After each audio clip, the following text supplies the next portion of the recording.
My name is Michelle Mulhern. I am the Policy Manager for the Division of Vocational Rehabilitation, and I was the lead in the Rehab Act Steering Committee as we oversaw Phase 1 of the WIOA implementation here at DVR. And we have multiple members of our steering committee present today to present information to you, and I'd like them to each introduce themselves. So let's get started. I'm Lori Magnuson. Welcome to this training. I am the Secondary Transition Program Manager and looking forward to talking to you more about pre-employment transition services. Good morning. I'm Katie Merkovich, the Community Programs Manager. Good morning. I'm Andrew Clemens, Program Evaluation and Quality Assurance. Good morning. I'm Tisha Kirschbaum, Executive Director of the Washington State Rehabilitation Council. Ravenna First, Training Manager for DVR. Good morning, everybody. Good morning, everyone. This is Deborah Roberts. I'm the Customer Relations Manager, and I'm looking forward to talking with you about our Customer Handbook. Thank you. So just a little background. Senior leadership at DVR put together the Rehab Act Steering Committee, and we oversaw multiple implementation charters. And we spent quite a bit of time reviewing the red line version of the Rehab Act prior to receiving the draft code of federal regulations. And we believe that understanding the information that the foundational information of WIOA is imperative in moving forward with all of the implementation changes at DVR. And so we're going to begin with that today. And Andrew Clemens and Tisha Kirschbaum will share with you the WIOA information.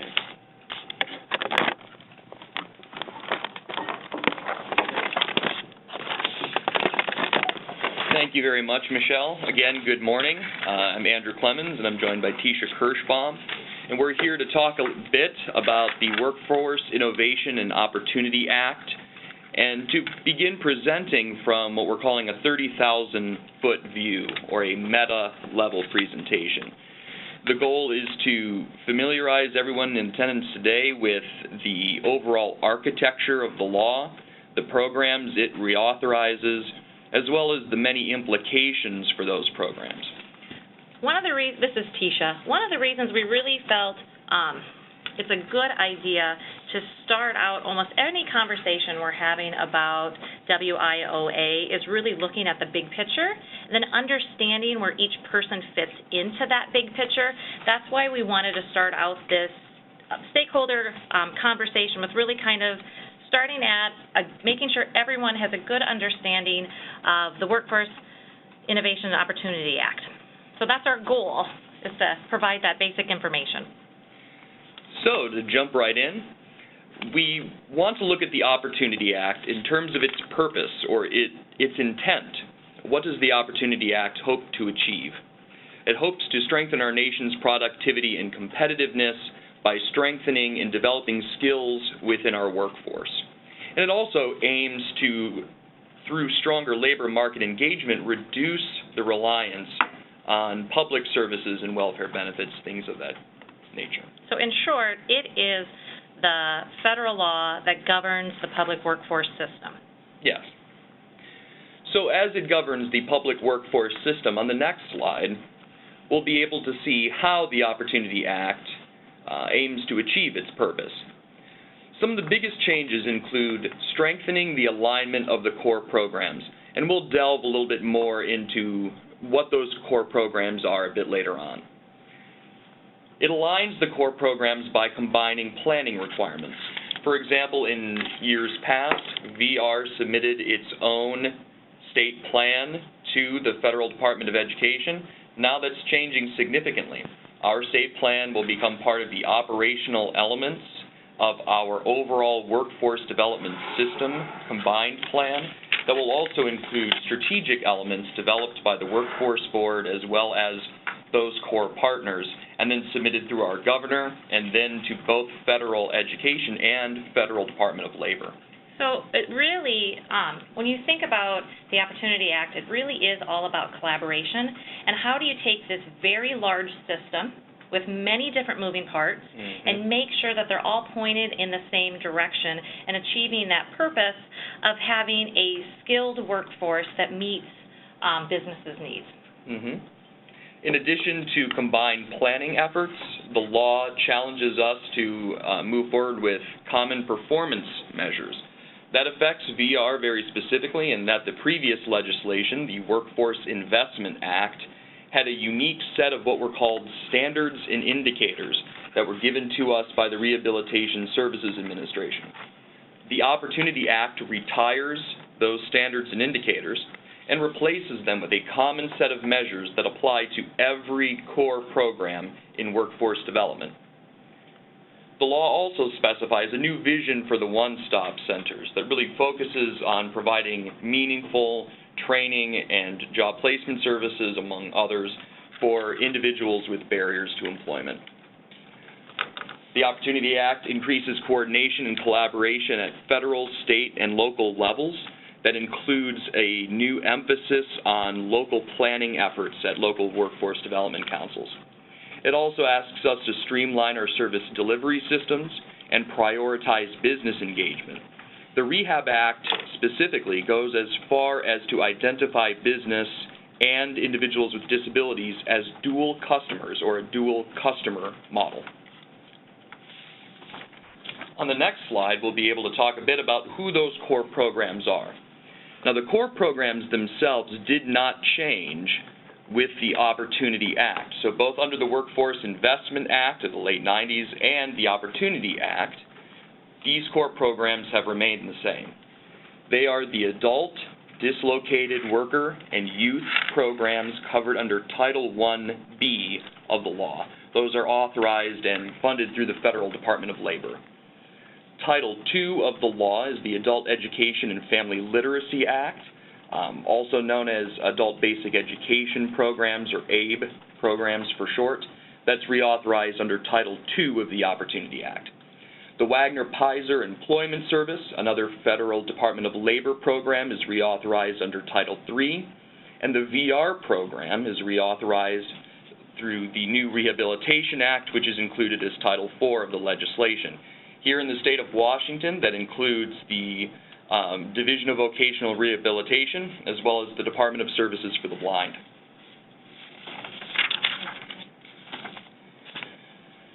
So let's take a look a little bit at Title I-A. Title I-A is unique in that it provides administration and guidance and sort of system-level information for all of the titles and sections that follow. Under Title I-A, you find core program alignment, the charge toward coordinated service delivery, combined performance and reporting requirements, unified and combined state plans, as well as planning at the local council level. So really, Title I-A is a reminder that while we have different titles throughout the Act and different programs, we're all part of one system, and that system has to work together. Mm-hmm. So let's jump ahead to Title I-B. So again, under Title I, we have A, which is the general administrative planning, data, reporting requirement chunk of the law. And then under I-B, you have specific legislation that reauthorizes Department of Labor programs. They include the one-stop delivery system, known here in the state of Washington as the WorkSource, as well as the eligible training provider list, which is administered here through the Workforce Board, or the Workforce Training Education Coordinating Board, as well as the youth program, the adult and dislocated worker programs that we mentioned earlier. They're often referred to either as WIA or WIOA 1B programs. On the next slide, we'll talk a little bit about adult education and family literacy. It's a primary source of federal funding for services that are intended for job seekers who need to develop basic skills. These can be basic math skills, basic English skills, before they participate in training. So if you are a job seeker who is engaged at the WorkSource and you need a specific job training program to be successful in the labor market, but you don't have the basic academic skills to be successful in that training program, these adult education services are a critical doorway toward that long-term success. Here in the state of Washington, this program is administered by the State Board for Community and Technical Colleges, or SBCTC. On the next slide, we'll talk a little bit about the Wagner Peyser Act. The Wagner Peyser Act has a pretty long and rich history. When researching the law, I found it really interesting that the Wagner Peyser Act was originally intended to match unemployed people to infrastructure projects under the New Deal. It continues on today in a variety of ways. It is a primary link for the labor market exchange, known as GoToWorkSource or the new WorkSource, WA.com, the monster-powered platform. And it is also meant to be fully integrated with 1B services. I believe there's a clause in the federal guidance somewhere that says something to the effect of the customer should not know whether or not they are receiving 1B or Wagner Peyser services. So it is a core integrated service in the one-stop environment. And again, Title IV is the reauthorization of the Rehab Act of 1973, the foundational document for Washington's 2 VR programs, the General Program, the Division of Voc Rehab, as well as the Blind Program, the Department of Services for the Blind. So when we take a look at the Rehabilitation Act, it primarily there was not a lot of changes that were made to it. And the changes that were made to it did a lot to really strengthen the language when it comes to customer choice and empowerment. There were some changes, and the changes are highlighted on the slide here. And we can go over them briefly. But the biggest change or amendment to the Rehabilitation Act was really the addition or creation of the PreEmployment transition services. Mm-hmm. So one other, if we don't mind going back for one moment, one thing I found quite interesting when we got the new legislation, the first thing I did in my role as the program evaluator here at DVR was jump to the section of the Rehab Act that describes our performance standards, those requirements and things like that. The actual clause redirects me back to Title 1A, which really reemphasizes the idea that the VR program is now a fully integrated core program of the workforce development system and has the same performance accountability standards as all the other core programs. And this is a change from the WIA, or Workforce Investment Act, where before the VR program had their own standards and indicators. Now it's the same as everywhere else. Yep. So now that we've looked a bit at the architecture of the Opportunity Act, let's begin looking at how some of these programs fit together. As mentioned earlier, there are 6 core programs required under the law, and they are the 1B Adult, 1B Youth, and the Dislocated Worker Program, again, administered by Federal Department of Labor, covered under Title 1B of the Opportunity Act. There's the Wagner Peyser Employment Service, which is Title 3, the VR program, which is reauthorized under Title 4, and the Adult Education and Family Literacy Act, or ABE program, covered under Title 2. These are the 6 minimum programs that are part of workforce development in all states nationwide. On the next slide, we'll get a little bit more of a local perspective. Washington is a nationally recognized leader in workforce development. The system is rich, it's complex, and it encompasses a vast range of services to meet job seekers' needs. So while I mentioned before that there are 6 required core programs under the legislation, you can see that there are far greater numbers of programs and a far greater scope of services available to job seekers here in the state of Washington. One of the other things you might notice if you take a look at this is really people can kind of flow in and out of all of these different services as they access different parts of the public workforce system. So while there are those, 6 core programs, when it comes to kind of the day-to-day operations of things, it's actually it's very integrated, and people kind of flow in and out of them based on what they qualify for and also what services they need to be successful. So I always like to include a little bit of a cheat sheet whenever I present. For those of you keeping score at home, these are some of the major partners in Washington workforce development and the acronyms by which they are commonly known. The Workforce Board, or the WTECB, is the required in both federal and state statute, the board that oversees workforce development activities and coordinates those activities here in Washington. The Employment Security Department, or ESD, is the state-designated workforce agency, which means that they are the funding source and they administer the Title I-B and III programs, as well as the Trade Adjustment Assistance Program and others. DSHS is invested in the Opportunity Act not only through the Division of Vocational Rehabilitation, but also here in the state of Washington. TANF and the Work First program are heavily involved in workforce development activities. When we look at the Department of Services for the Blind, again, another core program authorized under Title IV. The State Board for Community and Technical Colleges that I mentioned previously, SBCTC, administers the Title II program, but also a really wide range of career and technical education that prepares job seekers for the jobs that are in Washington's current labor market. OSPI, as an education provider and training provider, plays a critical role and has a standing seat on the Workforce Board.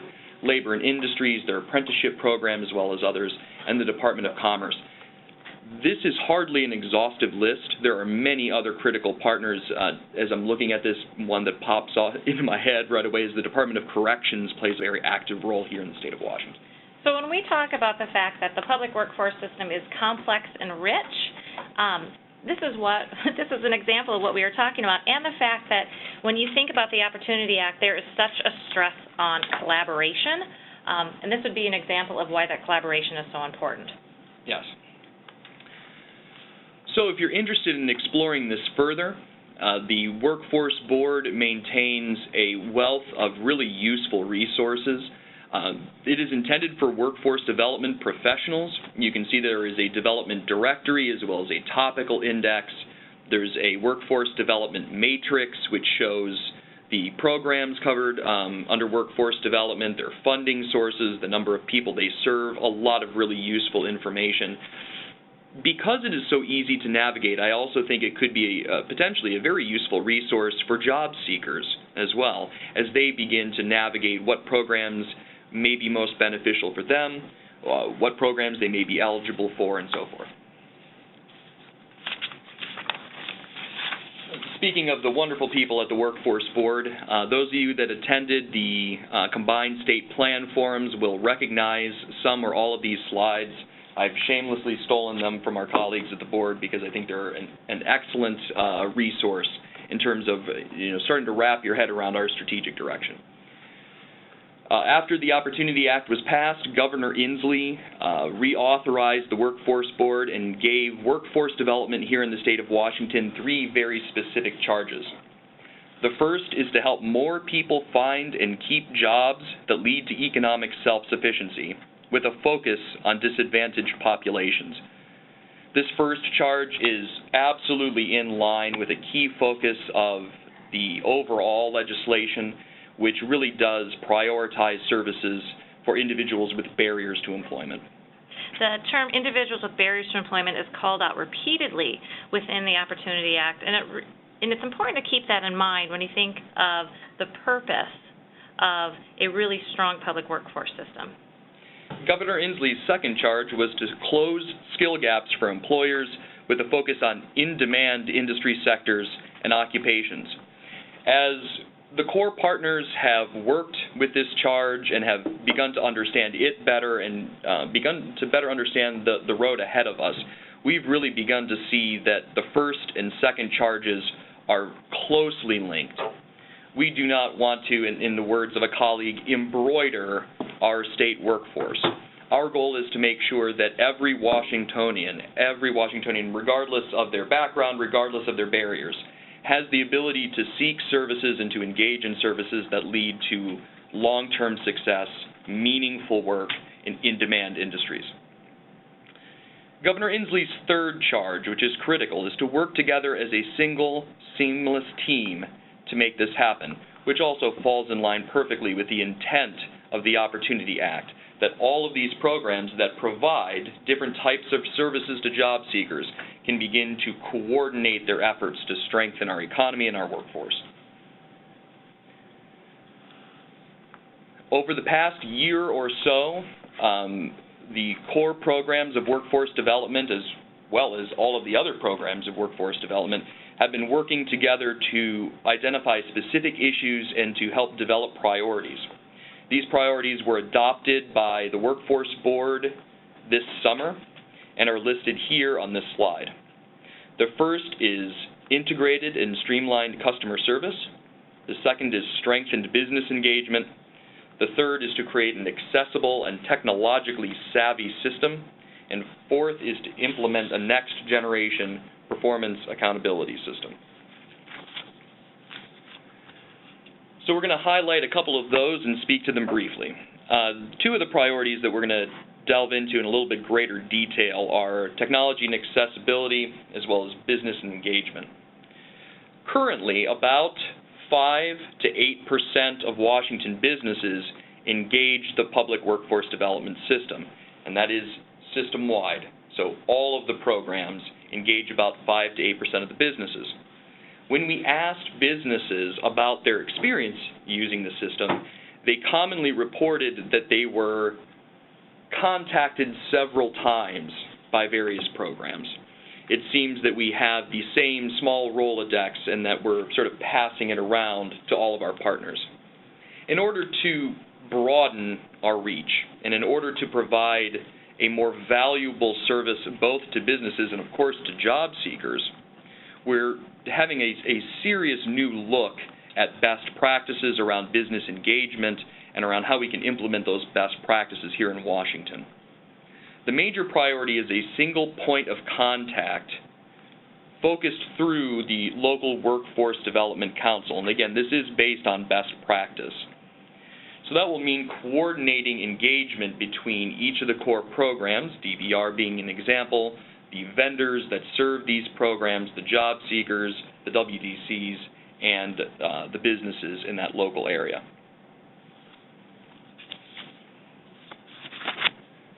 As we mentioned earlier, one of the other significant changes to the law was a common set of performance accountability standards.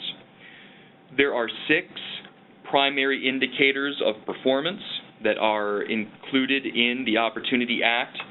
3 of them have been defined fairly clearly in the draft codes of federal regulations.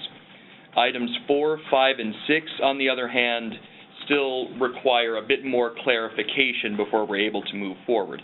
So I'd like to speak briefly to the first 3 items. The first 3 items are the percentage of participants, those are individuals who engage in staff-assisted services through a program, who are employed 2 quarters or 6 months after they exit the program. The second measure is the percentage of participants who are employed 4 quarters after exiting the program. And the third measure is the median wage of all participants 2 quarters after their exit. Now, it's very important to note that these measures do apply to DVR because they apply to all of the core programs of workforce development. So said differently, each of those 6 core programs, adult, dislocated worker, youth, adult education, vocational rehabilitation, and Wagner Peyser will be reporting their performance on these 3 measures on a quarterly basis. So when we discussed that there were some changes to the Rehabilitation Act, this is one of the major changes. Before this, DVR had their own unique standards and indicators that they reported to the federal government. Those have since gone away, and now we have joined, or DVR has joined the rest of the core programs with having some common performance measures. So, as I mentioned, the first 3 measures are fairly well defined. We may need to make some adjustments over the next few months pending new federal guidance, but for the most part, we can now go back historically and look at how DVR would have performed if these measures were implemented a few years ago. What you see on the chart here are 3 different years' worth of performance across 4 different measures. So if you look at the table at the bottom, it says PY13, which refers to a program year or state year, 2013. The orange bar and the first piece of data underneath PY13 is the rehab rate. The rehab rate was an old measure that was included under the Workforce Investment Act that has been retired by the Opportunity Act. And basically, it refers to the percentage of people who participated in the VR program, had an individualized plan for employment, and ended up becoming successfully rehabilitated, meaning they were successfully employed. Underneath that is the same percentage that were employed 6 months later. You can see the change from 55 to 49%. Beneath that is the percentage employed an additional 6 months later, or 12 months after the original date of exit from the program, and you see a decline to 43%.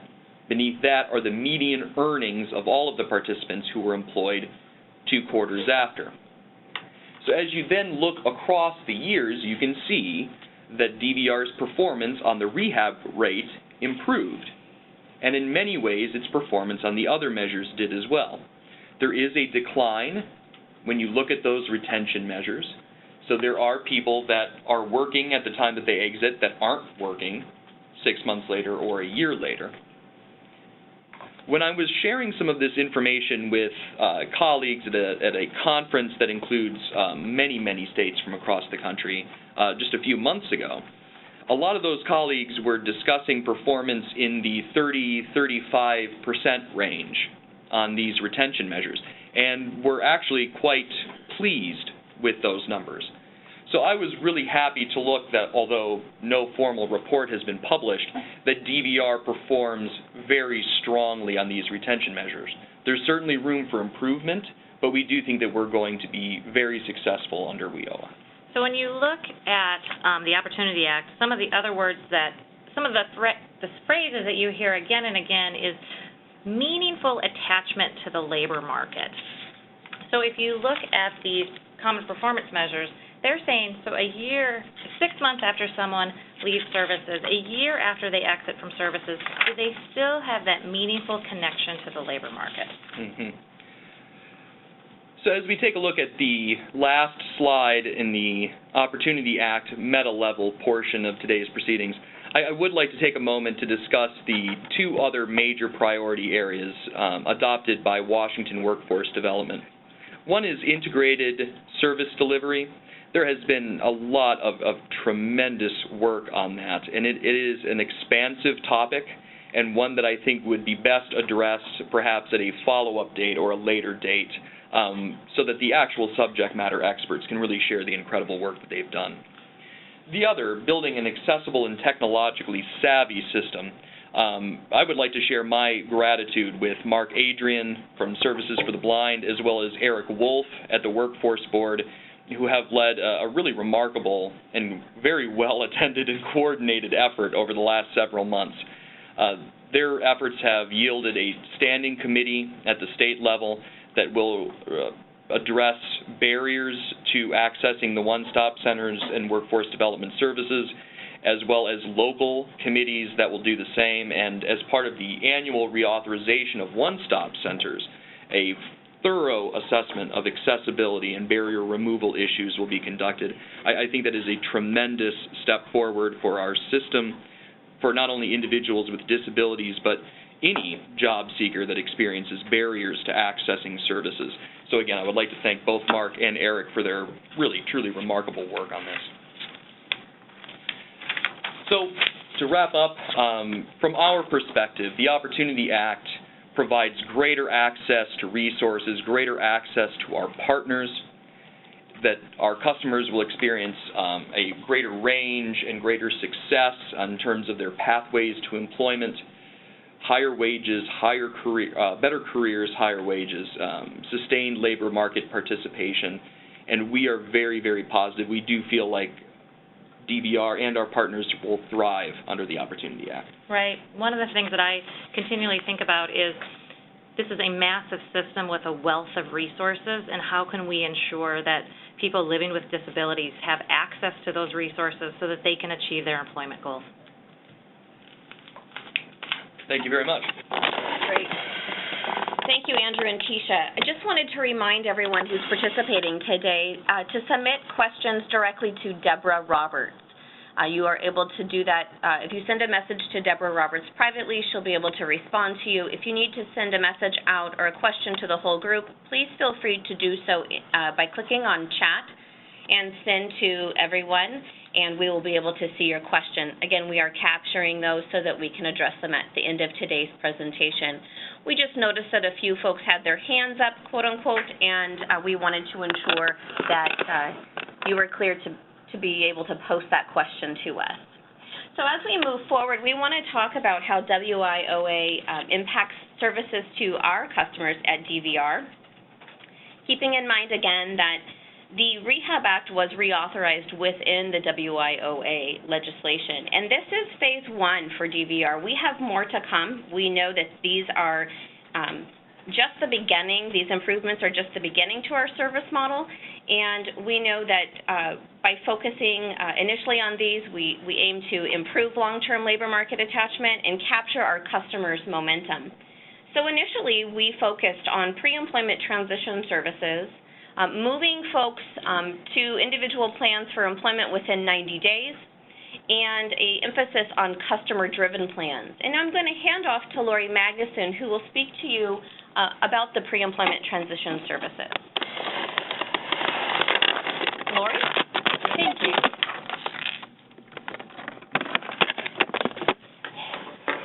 Thanks again for spending time with us this morning. I want to talk a little bit about some of the highlights behind pre-employment transition services and give you all an indication of where we're going and what we're trying to accomplish this first year. And keeping in mind that this is a huge shift in the way that we do business, so it's not all happening immediately, but I want to at least let you know what's in the air and what's in the planning process as we go forward.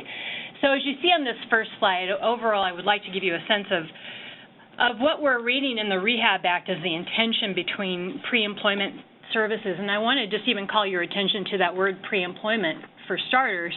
That's something that's radically new for all public VR agencies because, as you know, if you know anything about any VR agency, you know that employment is the drum that we beat as far as the services that we offer to people. And in this case, it's a shift. It's going to the pre-employment aspect.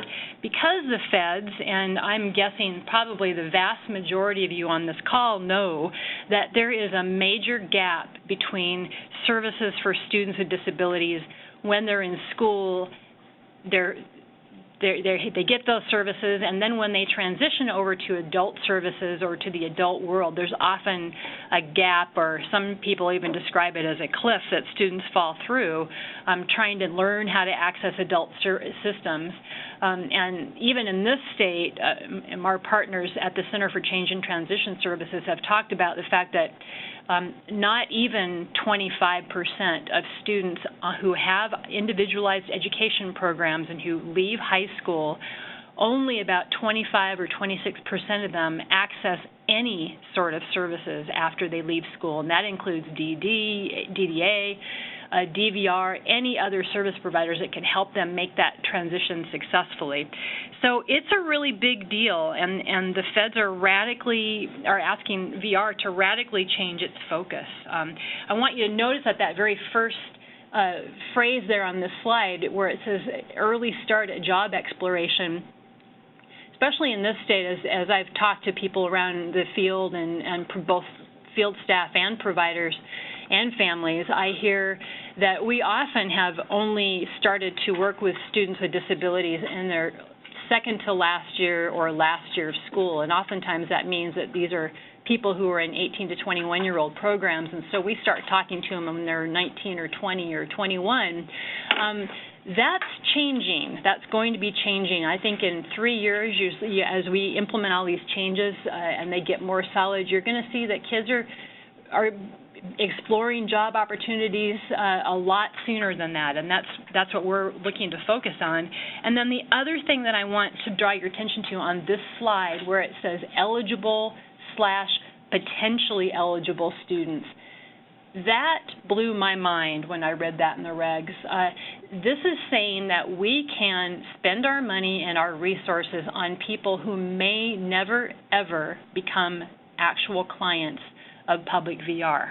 So I'm going to talk to you a little bit more about that, but we're going to go to the next slide, and I want to tell you a real important definition to keep in mind when I'm talking about pre-employment transition services.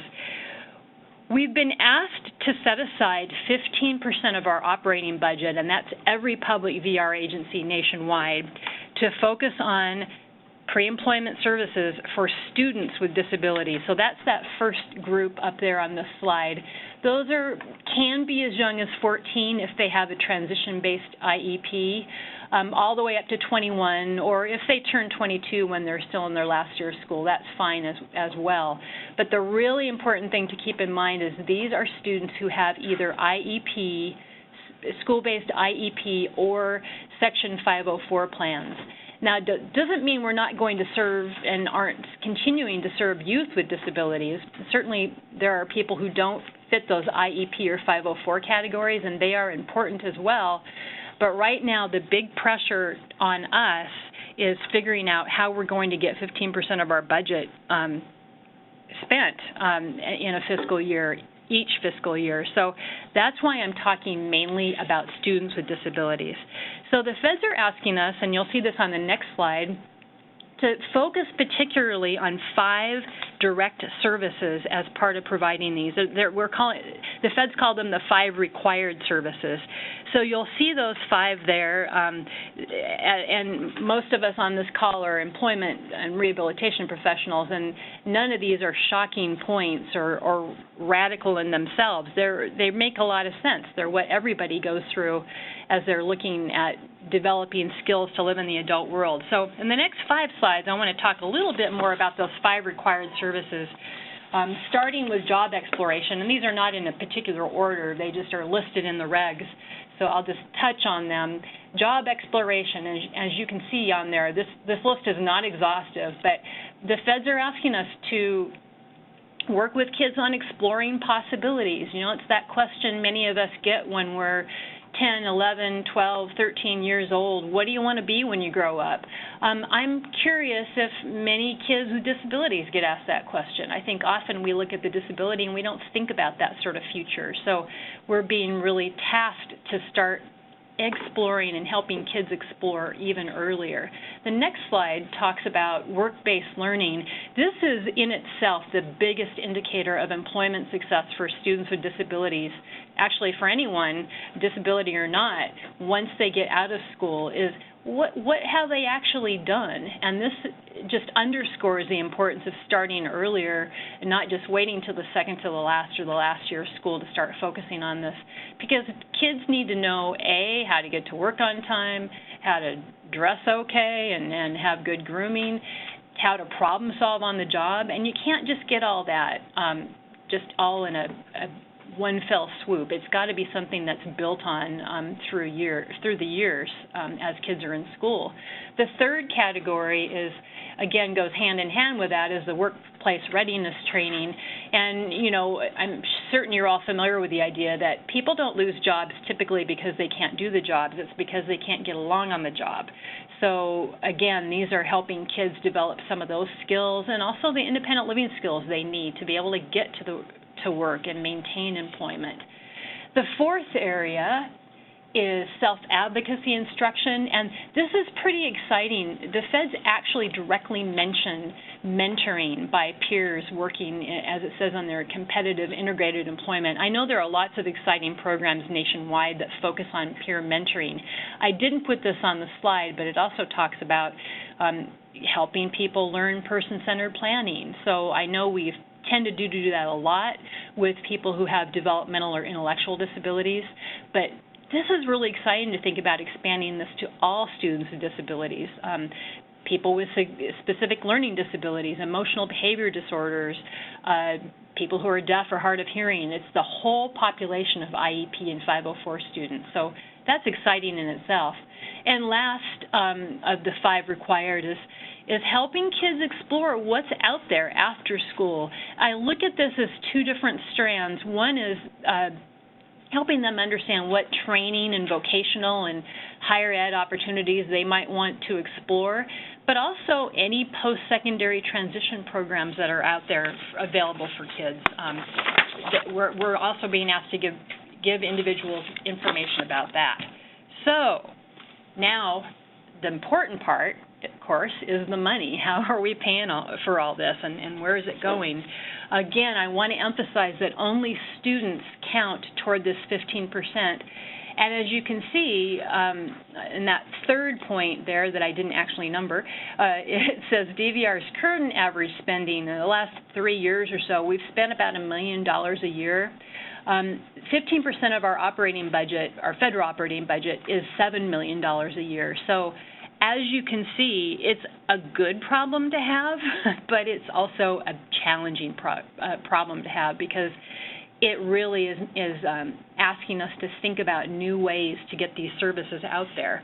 And as you think about it, you know, we can't really do these as individual case services for people because we don't actually have the staff to be able to provide individualized services at a $7 million level. So as we look at the federal regulations, and we'll go to the next slide for this visual, where the regs talk about providing pre-employment services as a range of services, and that's a direct quote from the regs, talking about from basic to individualized and intensive. So an example of that is perhaps a vendor is providing a job club service or workshops on independent living or social skills, and maybe there's a student or two that either is maybe having some problems behaviorally, or maybe they're just having difficulty grasping the material, or they're getting some of it, but you know they need more help.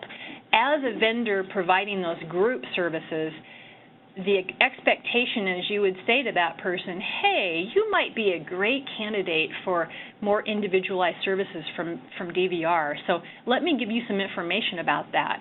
Now, DVR is part of that. The regs talk about making application to the agency a simple and engaging process. So on our end, that's what we're going to be working on as well.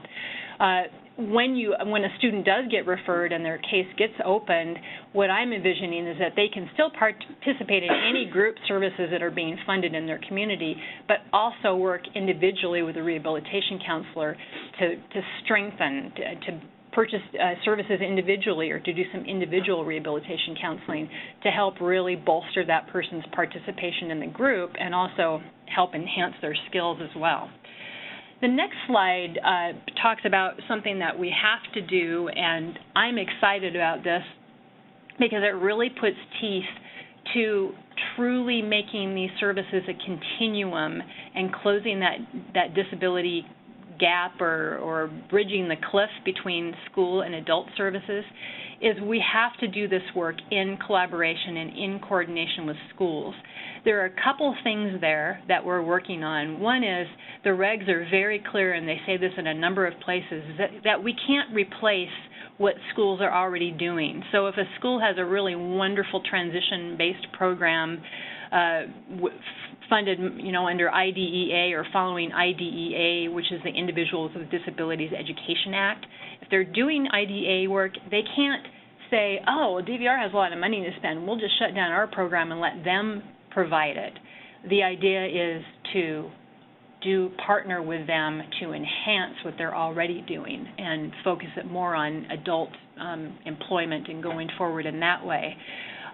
We are looking to strengthen our infrastructure with school relationships. Some parts of the state, we have some really terrific partnerships, and we want to build on those and make sure that, in the next year or two that we really have some strong partnerships overall. The last slide I want to show you is just to give you a sense of our overall plan that we're trying to put into place here. At the very top box where it says DVR, we have some individual services right now that counselors can purchase, particularly independent living, skills training, and self-advocacy. In the next few months, we're going to be putting out opportunities for counselors to contract with vendors for individual services, such as job shadowing or informational interviewing or work-based learning experiences. So we need to do some staff training for that and some vendor partner training for that as well, but that's definitely in the hopper and the plan. We're also looking this year to hire 6 staff, 2 in each of the DVR areas, whose focus will be to focus exclusively on building relationships with schools, providing some of the services to groups, and also helping DVR staff coordinate with schools and build those partnerships. The other thing, that CCTS acronym you see there, that's the Center for Change and Transition Services. They are going to be our partner in strengthening those schools' relationships. They're operated through the Office of Superintendent of Public Instruction. They collect data on Indicator 14, which in the school world means how is a kid doing a year out of school? Are they working? Are they in school? What are they doing? Schools are on the hook for helping kids successfully transition. So CCTS is going to be a major partner for us in helping coordinate between vendors, DVR, and schools, and so that's going to be real exciting. Over to the left there where it says WDCs, we're looking to partner with existing programs that workforce development councils have throughout the state. For example, I'm really hoping we can partner with some of the summer youth programs that WDCs already have going and open up some slots for students with disabilities and be able to support them through job coaching or any other supports that people with high support needs might need as they do complete summer internships. And the very bottom box there where it says groups, we're looking at 2 different ways to get this funding and these activities out. One is if we have a vendor who is part of a college or a intergovernmental agency who are able to provide direct services, we can work on interlocal or intergovernmental agreements where providers could provide these services, these 5 required services to groups of students. We're also working on putting out an open enrollment where we're putting out a fee schedule. We're asking for some good solid references. What have you done with schools before? What have your staff members done? What do you want to do? What do you think you can do in the next 2 years? So I'm working with the contracts unit on trying to get this out as soon as possible so that we can actually start spending the money. And most importantly, of course, providing the services. So that's all I have under pre-employment transition services right now. Thank you. Thank you, Lori. That's a lot of information. And as you know, pre-employment transition services is just in year 1. And we expect that as we roll out many of these changes in the next 2 to 3 years, we're going to see more and more changes to our service delivery model and the way that we engage youth earlier. So thank you, Lori. Next, we'd like to talk about how we've made some internal changes and the way that our services are going to be changing and the way that we provide them to DVR customers. We have developed a more comprehensive tool for vocational assessment. It's an improved tool to guide staff and customers through the vocational assessment process. We created a internal infrastructure screen that we use in our STARS database. That's that counselors use in the desk level work. We also created complementary documents for customers to use that address the wide variety of items that should be taken into consideration when determining an employment goal that would be appropriate to move forward and to have long-term engagement in the labor market.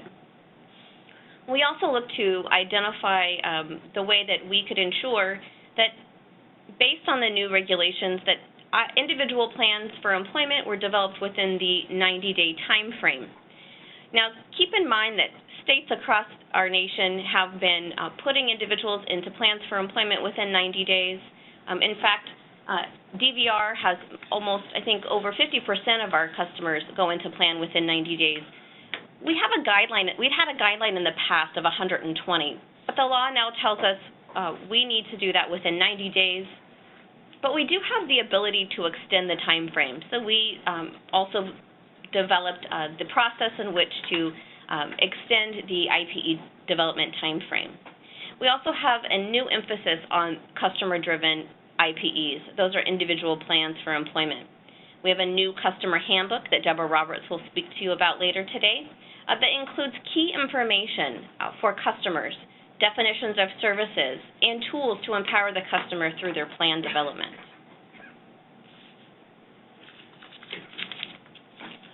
So let's talk a little bit about this 90-day time frame. The Rehab Act does require IPEs to be developed within 90 days from the date of eligibility determination. Unless, of course, the VRC, which is a vocational rehabilitation counselor, and the customer agree to extend the individual plan for employment. That would be to extend that development time frame. Those time frames can be extended. We have a process in which we can either send a letter to the customer or they can agree, and we sign to extend that agreement. This approach is reflective of the intent of the law to support customer-driven rehabilitation plans. So this would be if a person just needed more time. They weren't quite sure of what their employment goal would be, or if the vocational rehabilitation counselor needed additional information in order to support that employment goal. Those are examples of when timeframes might be extended. And this is just the actual wording from the law that just shares with you that it isn't something that we simply have decided to implement, that we are driven by the law that has led us to this 90-day time frame. So we have some upcoming Washington Administrative Code changes. We currently have proposed Washington Administrative Code changes that reflect new services, new definitions. Some are being repealed and some are being modified.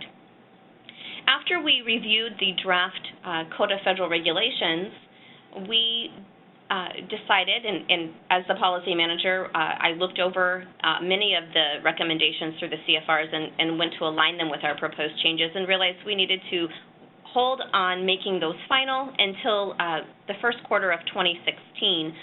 We also anticipate that the final regs will come out in early 2016, and we'd like to align the final WAC with the final regs. So how will our DVR customers know about these changes? Well, we've made revisions to our existing brochures. We have a guide to services that now will reflect the ability to extend the IPE development time frame. That same information will be reflected in the Employer Abilities brochure. We also have additional publications in development. Our customer handbook was released in its first edition. We know that is a working document. And we also have posters that are being finalized with our DSHS Communications Department. We have posters that will reflect the VR process to be hung in all of our interview rooms, so customers are informed of where they are in the vocational rehabilitation process. They can have mindful discussions with their counselors. Also, posters that encourage individuals to seek career goals that are focused on their values and their vision for their future. So the new vocational assessment screen in the STARS case management system it really is really comprehensive. It reflects DVR's renewed emphasis on customer-driven plans, on comprehensive assessment, the improving and making quality referrals to our community rehabilitation programs that we partner with.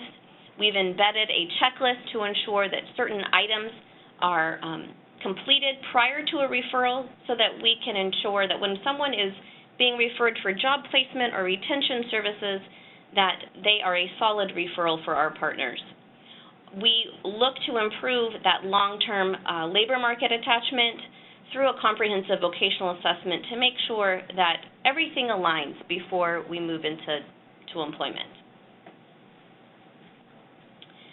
The vocational assessment has topics and questions that are worded for customer use as well. We have a customer vocational assessment worksheet that you'll see soon that is really a tool for self-assessment on multiple factors that influence an individual's career choice. It can be completed by the customer with help of family members or other professionals. It can be completed alone or along with their DVR staff. The customer reported information will assist us when completing the vocational assessment screen in our STARS database, but it's really about allowing the transparency with customers to see what we look at when we're assessing the ability to support an employment goal, and customers then have a tool in front of them that they can see all the questions that DVR is addressing before they can move forward. So here's just a screenshot of this new vocational assessment tool for customers. It will be posted through, it's a DSHS form now. It is posted on the internet as well as our internal intranet. It can also be located in the new customer handbook. So it's available in multiple places for customers to use. The one that's online actually has text boxes that can be typed within, or you can simply print it and handwrite it. So knowing that this new vocational assessment worksheet can be found within our new customer handbook, I'd like to hand it over to Deborah Roberts to speak a little bit more about that.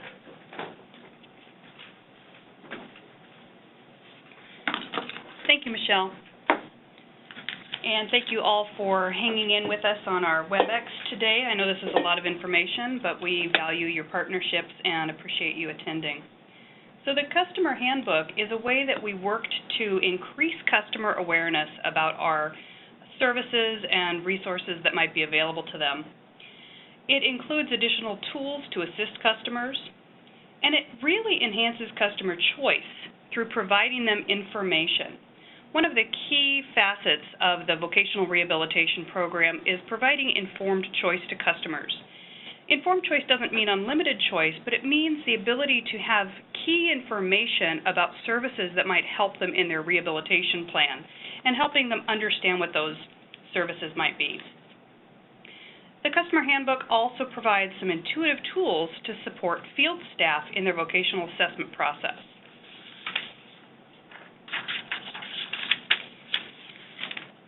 So the Customer Handbook is available online. If you go to our DVR Internet site and click on the page on the left side of the, there's a link on the left side of the page for services for individuals with disabilities.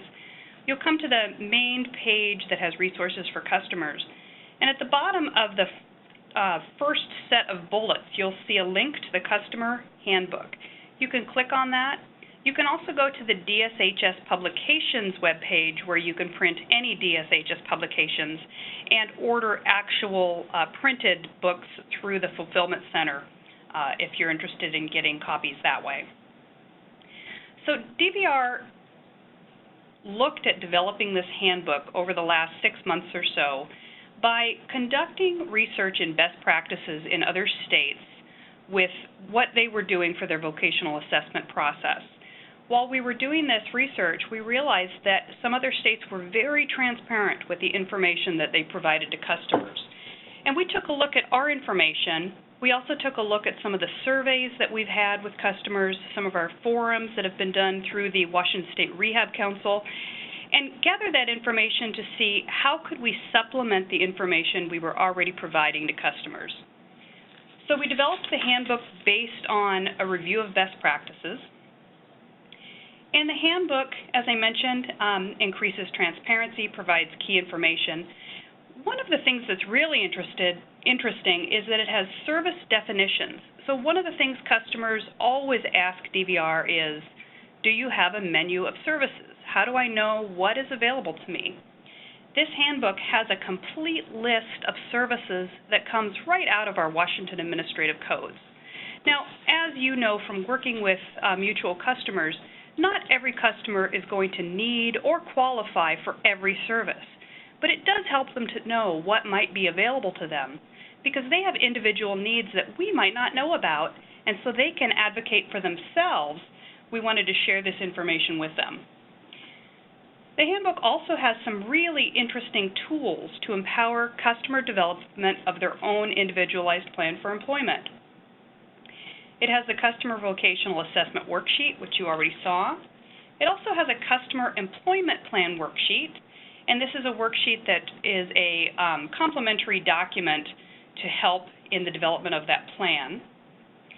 There are scripts that were developed by our Community Relations our Community Relations Manager, Katie Merkovich, to communicate and contact community rehabilitation programs, CRPs, and independent living IL vendors. This is so that customers, when using Informed Choice, know what questions to ask. So when a customer is picking a job placement vendor or a job retention vendor, we encourage them to contact several in their area to see who would be a good fit for them. But oftentimes they don't know how to reach out, they don't know what questions to ask, and this gives a kind of a mock script and also several lists of questions to consider asking. We really want to help support customers in the development and implementation of their vocational plans. There is also a section on frequently asked questions for CRPs and IL vendors.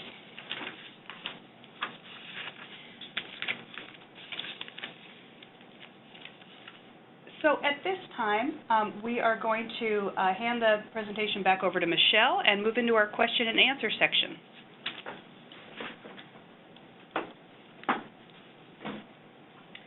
Thank you, Deborah, and to all of our presenters today. We have set aside about the next 20 minutes for any Q&A that might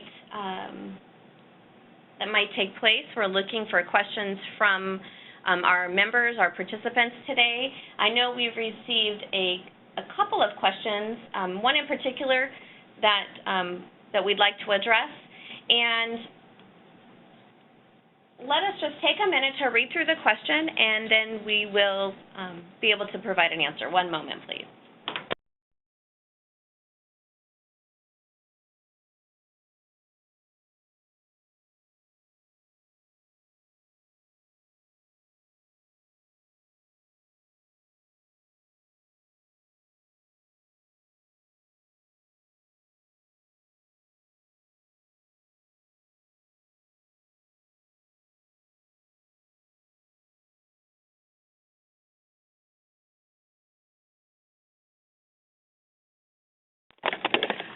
Andrew Clemens is going to talk a little bit. We had a question that came through earlier in the presentation. I cited an often reported statistic regarding business engagement of the public workforce development system. And I said that anywhere between 5 to 8% of businesses engage the public system. I do appreciate that such statistics could potentially be misleading if they are taken out of context. We do have a very active workforce development system. The 5 to 8% could also be quite misleading if you were to not consider the size of the business itself.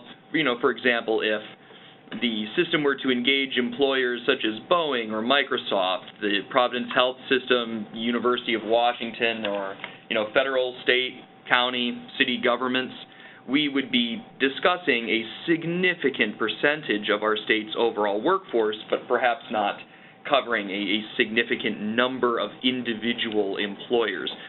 So I don't mean to imply that our system is ineffective, far from it. I don't mean to imply that we don't engage businesses. I think we have a very healthy and robust business engagement strategy. But I do believe that the 5 to 8%, again, based on research initiated by the board and its partners, was brought to the attention of the board and has influenced the board's decision-making because it does indicate that we need to evolve and to update and to embrace best practice strategies. And I hope that in this presentation and then through other avenues, all of the participants in today's training are able to familiarize themselves with those strategies and see their role either at the local or state levels. Thank you, Andrew.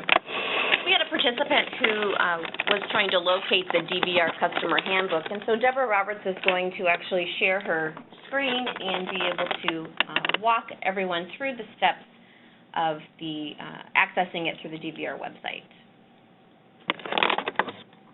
Okay, we are now on the main DVR Internet homepage, and if you click on the left side of the screen where it says for services for individuals with disabilities,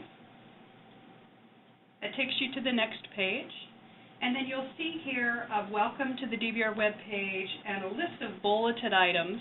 The bottom bullet says DVR Customer Handbook.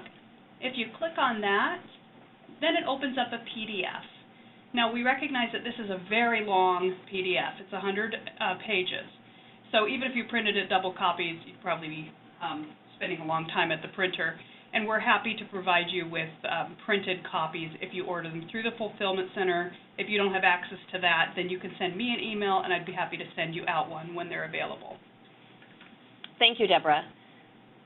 So I hope that was helpful for everyone to see how to access the customer handbook. And it looks like the participant who was having a hard time finding it was able to do so. Wonderful. Thank you so much. One of the questions that came through was about the vocational assessment process, and wanted to know if the information would be available for our community rehabilitation programs as part of their intake. And you are certainly welcome to request a copy of the vocational assessment print report. That is something that would be available as long as the customer is willing to share that information with the CRP. The CRP is of course welcome to a copy of that. So that would be a discussion between the vocational rehabilitation counselor, the customer, and the CRP. Thank you for that question. We have another question that's come in. I believe Lori Magnuson is going to address it. Hi, thanks, Michelle. So a question just came up and it said, will providing group services to students in the 14 to 21-year-old group be limited to only those CRPs who are currently engaged in the school-to-work programs? Absolutely not. I want us to make sure that we're keeping school-to-work and pre-employment transition services very separate in our minds. School-to-work is a flourishing program in various parts of the state, and I know it's getting started and in growing stages in other parts of the state. That focuses on a very different goal, really, than the 15%, and plus it only focuses on students who are eligible for DDA services, and we're looking at a much broader group than that. So definitely keep those separate in your heads. And when we put out the open enrollment, there will be a list of people or types of agencies that we're looking to make these open enrollment opportunities available to, and we will work with partners and DVR staff to figure out, where the best emphasis will be. We don't want more than one program serving the same school, so we're going to try to parse that out so it's equally divided throughout the state. But yeah, it's definitely not connected, and I'm really glad you asked that question. Thank you.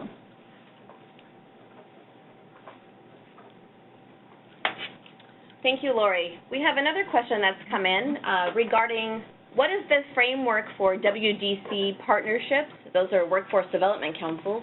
And what will this relationship look like for resource and program sharing? And I believe Andrew Clemens is going to address that. Well, I'll do the best I can to address that from my perspective here at State Office, although I do think it is certainly an issue to address with your local council. The Opportunity Act does require, both on the program-specific side, so in our case the VR program side, as well as the WDC side, to update MOUs, resource sharing agreements, and other aspects of the partnership. And that includes the actual financial investment in the one-stop centers overseen by the various WDCs. That work is ongoing and is nearing completion, so we should have within the next few months, I would imagine, a finalized set of memoranda with all of the WDCs. Also, the Opportunity Act does provide a lot of guidance for local level strategic planning. And that also includes, target settings, so the partners come together at that council level and agree to performance targets for a 2-year period. So I would appreciate that the various programs will be giving much more specific guidance to their local WDC reps in the months to come.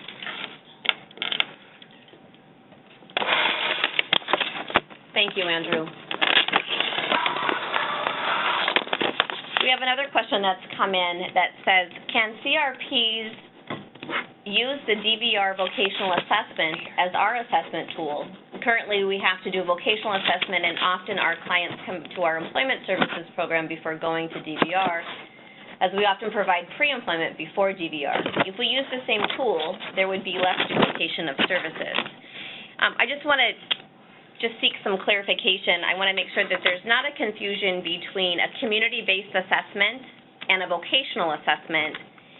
And prior to coming to DVR, the intake process that a CRP conducts. So there's multiple facets of the role that a CRP plays at different parts of a customer's engagement in employment. Oftentimes it is prior to DVR services, there's an intake process, and there are often vocational activities that take place. But when coming to DVR, before DVR can support an employment goal, a VRC, a vocational rehabilitation counselor, walks through the vocational assessment process with the customer. And our vocational assessment process is comprehensive in that it talks about things like benefits planning for individuals who receive Social Security benefits. It talks about if there is a background check required as a condition of employment. It talks about the total monthly budget that an individual might need in order to support themselves and their family members. It's very extensive, and I'm not sure that it actually mirrors the current process that a CRP uses in vocational assessment.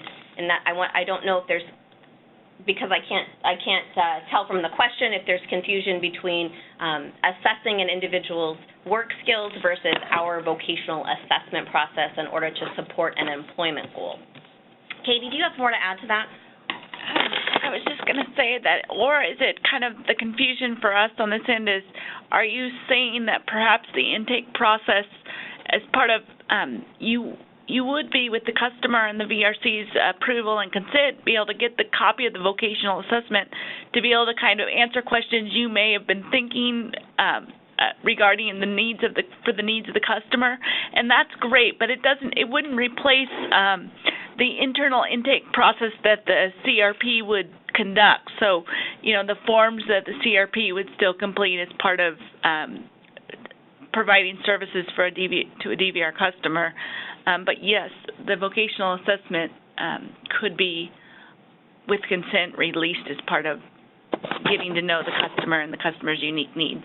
Thanks, Katie. I think you were right on point. The person clarified for us that it was about their intake process, so thank you for that. And I believe Deborah wanted to add something to that as well. So we here are a big fan of looking at best practices when developing policies and procedures and steps. And when we were developing the vocational assessment tool, we looked at what other people were doing. So you are certainly welcome to take a look at the vocational assessment worksheet that we developed, which are the questions that we will be asking customers and we will be using to conduct our own assessment. And customers are certainly able to have their advocates and family and other service providers help them fill out those questions, because it gives us a jump start on the process and helps narrow down some of those things that we might need to explore. So as Michelle mentioned earlier in the presentation, that vocational assessment worksheet is an official DSHS form and should be posted by the end of the week, I believe, on the DSHS forms page, which is a public site. If you are not able to find that, send me an email early next week. My email address is roberdr@dshs.wa.gov, and I'll be happy to send you a link to that vocational assessment worksheet. Thank you. Thanks, Deborah. Lori, would you like to address the question that came in? Sure. There's a question asking about a time frame for when the open enrollment will be available, and if there's anything CRPs can do to be proactive and ensure readiness. And this individual said that we already provide social skills classes, job clubs, informational interviewing, work-based training, and job shadowing, et cetera. What we want to be proactive and ensure readiness so we can meet the needs for increased services. The short answer is no, I don't have much of a time frame. I'm really hoping November. It has to go through the contracts process, which is more time-consuming than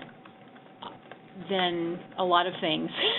So believe me, we know that we need to get this money spent and these services provided. So I'll be out shouting in the streets when the open enrollment's available, and I will definitely be informing as many partners as possible when that's up and ready to apply for. Thank you. We had another question that came in, or a comment that just asked us to speak a little bit more about working with community mental health programs. If you could just give us a little more detail, what specifically are you looking for us to address?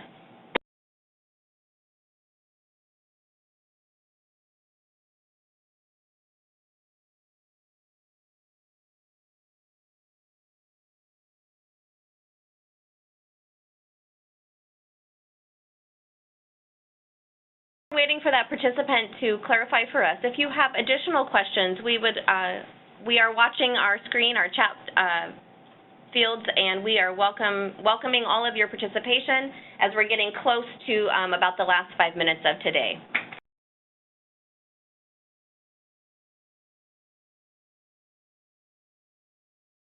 Thank you for clarifying your question, working more in partnerships with mental health programs as possible CRP partners.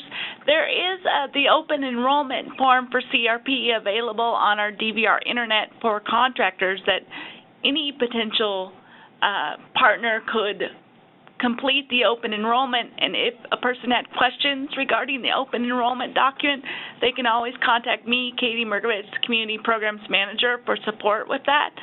And I could be reached at DVR at my phone number of 360-725-3656. Please feel free to contact me. Katie, could you repeat that number for the participants on the line today in case they didn't have a pen handy? Yes. If you're, again, interested in wanting to learn more about becoming a possible CRP with DVR, please first refer to the DVR Internet website for contractors. Go under CR or Community Rehabilitation Programs and review the open enrollment document. If there's further questions, feel free to contact me at 360-725-3656. Thank you. Thank you. And I believe Lori just wanted to make sure there's clarification between the difference of open enrollment with CRPs and individuals providing pre-employment transition services. Yeah, right? Yes, and actually you just did, Michelle. So when Katie's talking about open enrollment for contractors, that's for becoming a CRP overall. And the open enrollment I've been talking about in relation to pre-employment services is a completely separate thing. Thank you, Lori.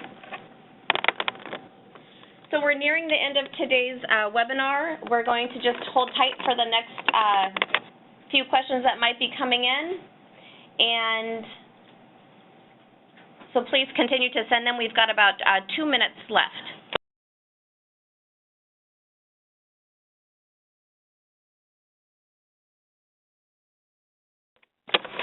There's a question from someone who says, I work at a mental health center, and we are a CRP, Community Rehab Program with DVR.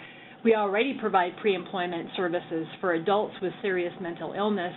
And the comment is, I'm confused about pre-employment services with DVR. It seems like it's only available for students/youth. Indeed, it's only available for students. Those are people on IEP or 504 plans who are in middle or high school. This does not mean that VR counselors can't help partner and develop plans for employment with adults with significant mental illness, but the pre-employment services I'm talking about are only for students with disabilities. Thank you. So it doesn't change pre-employment activities for adults. Right. Pre-employment transition services is new and unique to DVR because we have to attribute 15% of our budget, and so we are looking to increase those services to transition age youth, which are who are students with disabilities.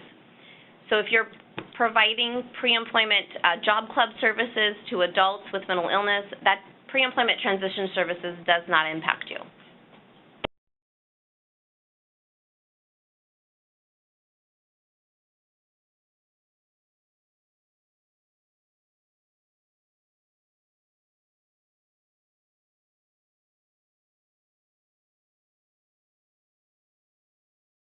All right, well, it looks as though our questions have stopped coming in, and we are ready to to wrap up for today, we want to thank you all for your participation, for your time, and your interest in the information that we shared today. We do value our partnerships, and we appreciate you logging in and participating.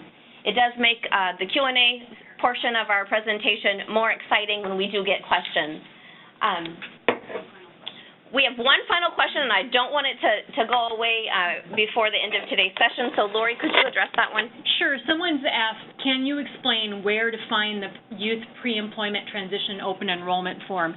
First of all, I'm going to get picky about language. It's students. That's students with disabilities who have IEP or 504 plans. So we're not calling them youth. The open enrollment form is not out yet, and it will be available on the DVR website when it is. Thank you, Lori. So again, thank you all for all that you do to help transform lives of Washingtonians living with disabilities. We thank you for your participation today. Enjoy the rest of your Wednesday.